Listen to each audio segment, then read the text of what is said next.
So today we're starting off looking at the SG Tribute, which the reason we're doing that is because this one needs some love.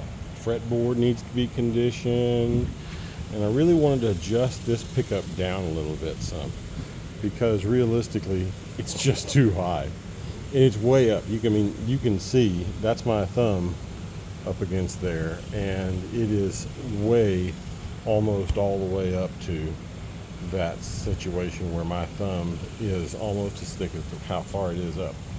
But that's just the way SGs kind of are. And so this SG Tribute is a 2018 model. At least I think it is. No, it's a 2019 model. It's in the first quarter of 2019. But this guitar itself is an SG Tribute and therefore has the 490R and 490T pickup in it. And you can look pretty closely and see that these are uncovered 490s. And there's been a lot of speculation online about whether the pickups that are in the Tribute that we got, that's the 24 model, is actually those. But if you look closely at these pickups, these are uncovered 490R, 490Ts. And if you look at these, you can see that these look exactly the same with a little bit less wear on. Now, the reason they don't stick up as obviously is because of the pickup rings that are on this particular guitar. Now, the SG Tribute, of course, has the big pickguard on it.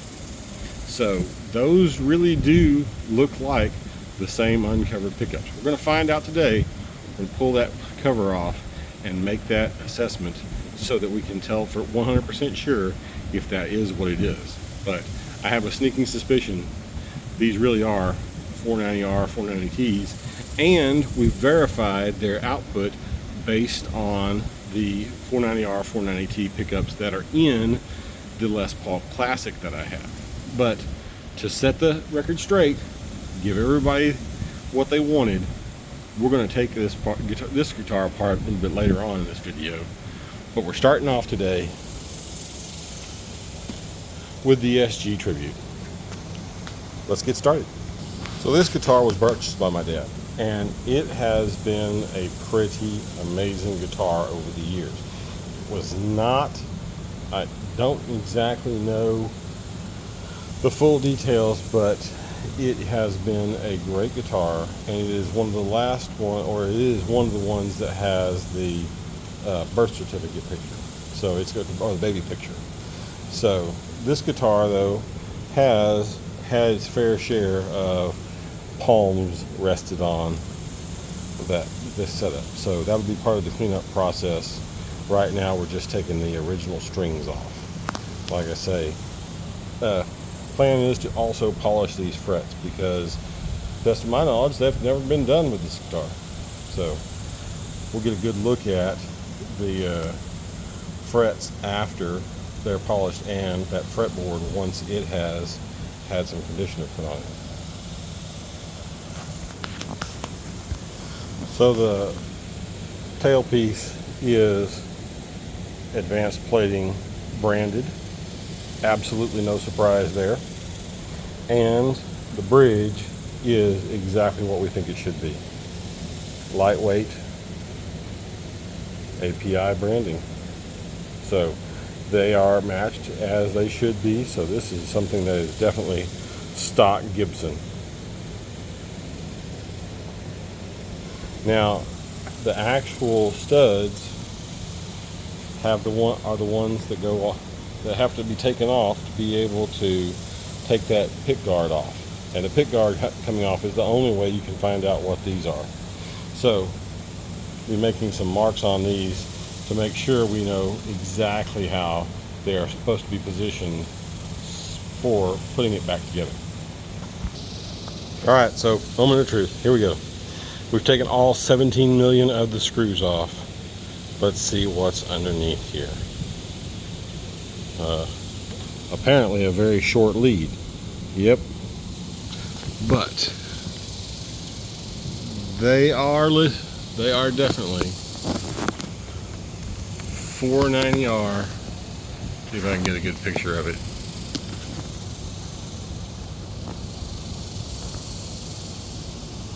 .490R and 490T pickups. So this is exactly what this guitar came with, or should have come with from the factory. So that lays to rest what is inside of this guitar. 100% stock 490R 490T pickups. Fretboard still needs a second coat, but looking so much more like rosewood instead of some Powell Ferro or some other kind of imitation wood. Not going to do the body. This is a satin body, and I kind of don't feel like it's all that dirty. The texture feels really good. I feel like if I do too much to it, it's going to wind up buffing like this area right here is. And I don't necessarily want to do that to this guitar because my dad bought it a certain way, and I'm kind of fond of leaving it the exact same way. Probably an unpopular opinion, but I feel like acrylic inlays look so good when they're clean and polished up. They just have a beauty to them. Even though they are not as nice as mother of pearl, they do have a good look to them, and I have always been a fan of them. That said, mother of pearl and abalone will always steal that show, but these are looking much better now that they have been cleaned, polished up, and conditioned. I know I've said this before, but as a little pro tip for you if you're new to stringing up guitars, especially Les Pauls, SGs, ones with tail pieces that can come off. This, of course, will fall right off if there's nothing on there.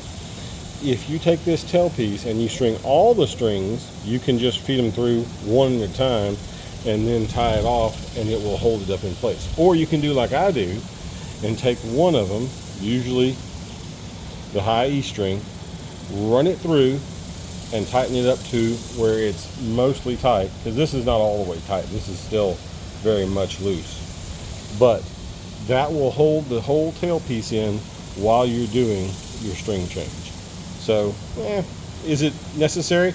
Absolutely not. Everybody has their own way.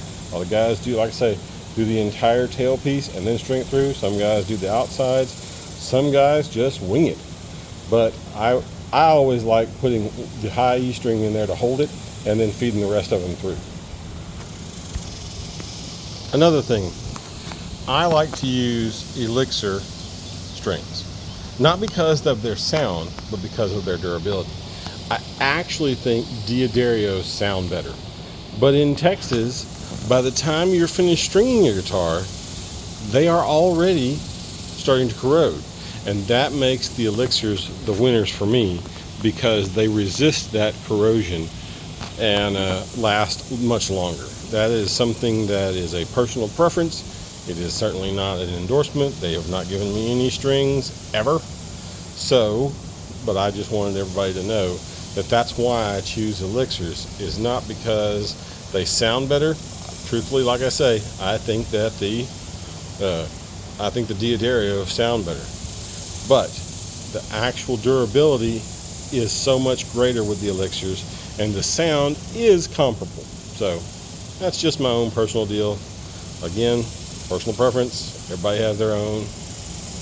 Off we go. All back together. Time to do a little tune-up. Do some overstretching, and then get these strings all set up. A little playing to annoy myself with how new strings never stay in tune on SGs. So before now, this guitar had a really bad ice picky sound on the bridge pickup, and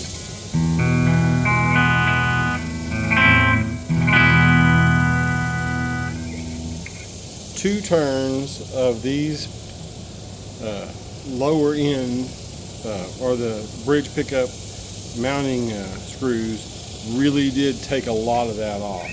Now it probably takes away from some of the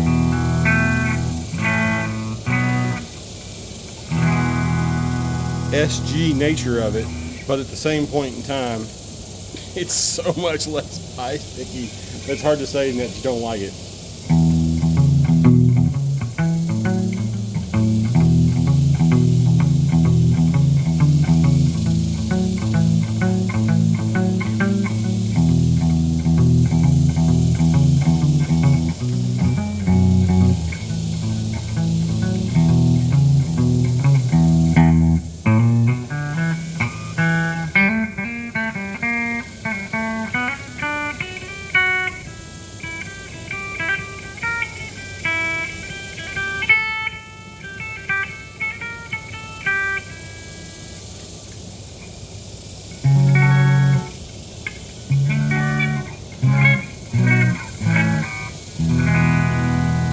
And of course the neck pickup is just as buttery smooth as it always was.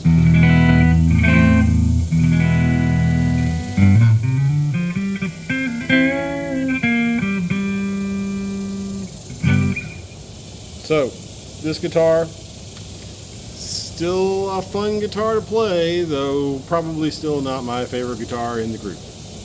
Anyway, but what we're here to find out is if these, and the way they're branded, because these are uncovered. See, a lot of people think that the 490s only came as covered pickups, and that's just not true, because we found that these right here are 490Rs and 490Ts. They are not covered. The 490R and 490T that are in the Classic are uncovered, and the 490R and 490T that are probably in the Tribute are also uncovered. So just because you've only seen it one way doesn't necessarily make it true. Like I say, on to the next one. Moment of truth here. It's going to be a surprise to everybody, just like it is to me. So there it is, 490R and 490T. Now I want to point something out though. Look at the dates on these things. 5 and 15 of 20, 5 and 10 of 21. That means that this is a body, or at least these pickups are no less than 3 years old. And SI. Oh, Satin Iced Tea. And then LPTRC 19. We'll have to look that one up. I don't think I've ever seen that particular code in there. Of course, I've also never had a Les Paul Tribute before. So Les Paul Tribute C, TR, and then C, I don't know what the C is, but anyway, bottom line, these are both exactly what they're supposed to be, which is 490R, 490T, and that is not fitting in exactly. There it is. So they are indeed 490Rs and 490Ts, albeit 3 and 4 year old pickups. Very interesting. I guess that tells you how long how much of a supply they have laying around. So I did want to show off something here. These routes right here are a little old looking. I mean, the router's looking a little bit old, but look at the way the top cap is. You can see the different levels in there. And we've seen that on different other guitars, but never really looked at it from inside a Tribute before. So you can see the different layers, and you can also see that there's no like special long tenons or anything like that that's in there. That's just a regular old heel joint. no visible historically correct or accurate or anything like that. But you can also tell that the maple body, you know, that maple cap is on there. Just a little something interesting, I thought, about this one. So, at the end of the day, this one really is a tribute. And I'm wondering, because of that LPTRC 19, if this is a 2019 body that was just never finished. And so in 2024, as they were going through inventory, they picked this guitar up and decided to finish it and give it a 2024 model number, serial number. So the neck seems to match up to what we think it should be a maple neck. The wood grain is very much different on the mahogany body versus the maple neck. So the big question is, last of an era maybe? I don't know. Never seen Gibson produce something so late after they said they were finished. But this one does have 490R, 490T, and it does have everything that makes a tribute a tribute. So I guess the mod collection guys just one day decided, you know what, let's just build a tribute today. No matter how you look at it, it sounds great, plays great.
No matter how you look at it, at the end of the day, it's a 2024 tribute.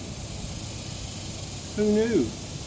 But also, we learned something else, and that is that not all tributes have covered humbuckers. Matter of fact, if I'm remembering correctly, a lot of them don't.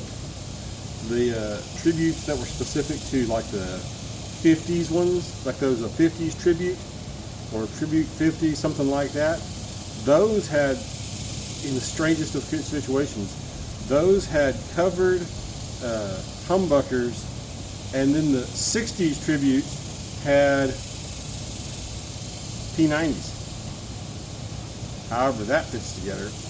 Anyway, bottom line, deep dive into the parts and specs of the 2024 tribute. Till next time.